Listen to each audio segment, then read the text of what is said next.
पाखी के लिए कोई लंबा चौड़ा परिवार नहीं चाहती, बस कोई छोटे से परिवार का रिश्ता दिखा दीजिए जो कि मन को जच जाए। जी जी केत की बहन, आपके मन मुताबिक ही परिवार खोज निकाला है। ये देखिए, माँ बाप का इकलौता लड़का है, नंद की भी कोई झिक नहीं है, घर द्वार भी अच्छा खासा बना रखा है, खाता पीता परिवार है। बोलिए तो बात बढ़ाऊं। जी पंडित जी, आप इन्हीं से बात चलाइए। ऐसा ही सीमित ससुराल चाहिए था ताकि घर के कामकाज का चक्कर ना पड़े। जॉइंट फैमिली वाली बहू का हाल देखकर केतकी पाखी की शादी बड़े सदस्य वाले परिवार में करने से कतराती थी। पर क्या होगा जब पाखी को शादी के बाद एक नहीं बल्कि 12 ससुराल की जिम्मेदारी उठानी पड़ेगी। कुछ दिन बाद बड़ी धूमधाम से शादी होकर पाखी ससुराल आती है। देखो देखो बहू आ गई। मनोरमा बहन देखो तो बहू तो दूध से भी गोरी आई है। थू थू, अरे शीला नजर मत मारो मेरी बहू को, वरना खिला खिला चेहरा मुरझा जाएगा। हे भगवान, जिसे देखो मुझे अपनी बहू बताए जा रही हैं। मेरे दिमाग की तो खिचड़ी पक गई। इनमें से मेरी सास कौन सी है? एक तो मोहल्ले की औरतों ने चारों तरफ मीरा लगा रखा है, पूरा शरीर चिपचिप कर रहा है।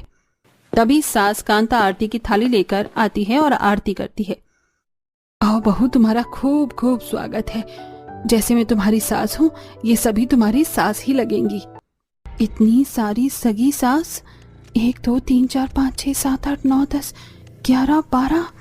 ये देखकर तो ऐसा लग रहा है ससुर जी का दिल बहुत बड़ा है जो 12 लुगाइयां संभाल लें। अरे बहू, अब खजूर के पेड़ जैसी खड़ी क्या हो, सभी के पैर छू लो। जी माँ जी प्रणाम। नंबर 2 सासू माँ प्रणाम। नंबर 3 सासू माँ।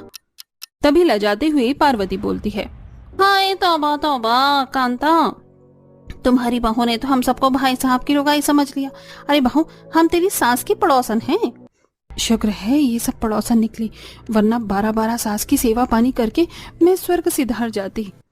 बहू, कहने को तो सब पड़ोसन है, मगर सगे रिश्तेदारों से बढ़कर हैं। मुसीबत में रिश्तेदार तो देर से आते हैं, मगर पड़ोसी ही काम पड़ते हैं, दुख सुख में खड़े होते हैं। इसलिए सबको तुम्हें सास बराबर का दर्जा देना है। जी सासू माँ। कहाँ फंस गई पाखी? अच्छा कांता बहन, अब हम चलते हैं, बहू भी देख ली। इसी तरह अगला दिन चढ़ता है। बहू साफ सफाई करके नहा धोकर चाय चढ़ाती है। मस्त खुशबू आ रही है चाय में से, मूड फ्रेश हो गया। सबके साथ बैठकर पीऊंगी।